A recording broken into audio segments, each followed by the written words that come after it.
Hello, friends. The 1,090 days of the war between Russia and Ukraine continues.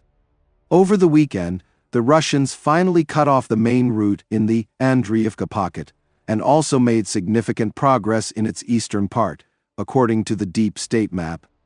There is also a counter-advance from the north, from Andriivka. As a result, the neck of the eastern part of the pocket has narrowed to about 800 meters. I would like to note that on Saturday, the Ukrainian military telegram channel Deep State reported the beginning of a major enemy offensive on Kostiantynopol and Ulakli. According to him, from 20 to 37 units of equipment participated in the attack on Kostiantynopol, the bulk of which was destroyed. At the same time, the enemy infantry was able to disperse in the southern outskirts of the settlement. One of the enemy infantry fighting vehicles managed to drive through the village and drove onto the road to Bahadar, landed the infantry, and was hit during the rollback. In Ulakli, the rollback was smaller in force, from 8 to 10 units of equipment, but more effective for the enemy, Deep State reported. A Ukrainian soldier with the call sign Muchnoy also reported that the Russians had captured a pocket east of the village of Ulakli near Kurakovi. Some of our soldiers were able to get out under enemy fire, others were captured. Please tell me, how much did I warn about this, so that I could create such obvious crap in the end? He wrote. Already this evening, Muchnoy reported that Ulakli is practically lost because the eastern and northwestern parts are actually behind the enemy. The northern streets are still behind us, but the fighting is almost close. Both our and the Russian infantry are suffering losses. There is very heavy fighting there, our fighter reports. Obviously, now the Russians will attack Kostiantynopol from both sides to complete the elimination of the bag. Yesterday, the spokesman of the Khorditsa group Tregubov said that the Ukrainian armed forces liberated the village of Pishcheny to the southwest of Pokrovsk. Let me remind you that attacks by the Ukrainian armed forces on Pishcheny were reported last week. Obviously, they aim to reach the rear of the Russian troops on the salient to the west of Pokrovsk in the area of Yudakhny and Kotliny in order to then cut off the salient. But today, the enemy published a video of its presence in the industrial zone of Pishcheny. The Muchnoy fighter commented on this video and reported that the enemy currently controls the northern part of the Zapadna mine under construction. According to him, the Russians were able to advance up to 300 meters in the industrial zone and are trying to finally consolidate there. Visual control is quiet there. The Russian calmly came out and confirmed the presence of his forces, wrote Muchnoy.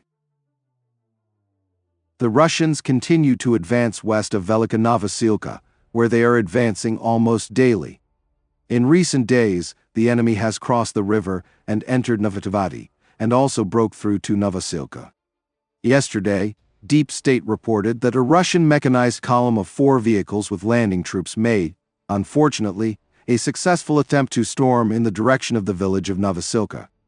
According to him, unfortunately, the column passed the positions of one of the brigades and entered the village, where it landed troops actually in the rear of an adjacent unit. As the equipment retreated, they began to inflict damage on it. There are currently about 20 infantrymen in the village who are trying to gain a foothold and hide in houses, Deep State wrote yesterday. Fighter Muchnoy writes today that the enemy continues to accumulate around Novosilka and continues to press in the village itself. Where the Russians have established themselves, we cannot completely dislodge them, even though our guys' FPV drones are constantly flying. Our soldiers have left 2 strongholds and taken up other positions to establish contact with other fighters. The fighting in the Novokutuvadi area is also not abating. We are holding our positions here, but it is getting tougher every day, our fighter writes. The Russian Ministry of Defense today announced the capture of the village of Sverdlikovo in the Kursk region. It is located in the southwestern part of the Ukrainian bridgehead. I note that Ukrainian military telegram channels reported advances in the Sverdlikovo area on February 10. However, they did not confirm the losses of the village by the Ukrainian armed forces. Control over Sverdlikovo is important in terms of narrowing the bottleneck of the Kursk bridgehead. From this village to the highway to Sudzha, the main supply route for Ukrainian troops, and to the outskirts of Sudzha itself, is less than 10 kilometers. This means that the road will be under tight fire control of the Russians, including drone strikes, and in the long term, will complicate the situation for the Ukrainian armed forces throughout the bridgehead. At the same time, a video has appeared of Ukrainian drone strikes on a column of Russian armored vehicles under a red flag in the Kursk region. Telegram channels write that this happened near the village of Nikolsky, and the equipment that was hit belonged to the 155th Russian Marine Brigade. Friends, I understand that the duration of events is becoming less relevant for you, but for me, the situation is only getting worse.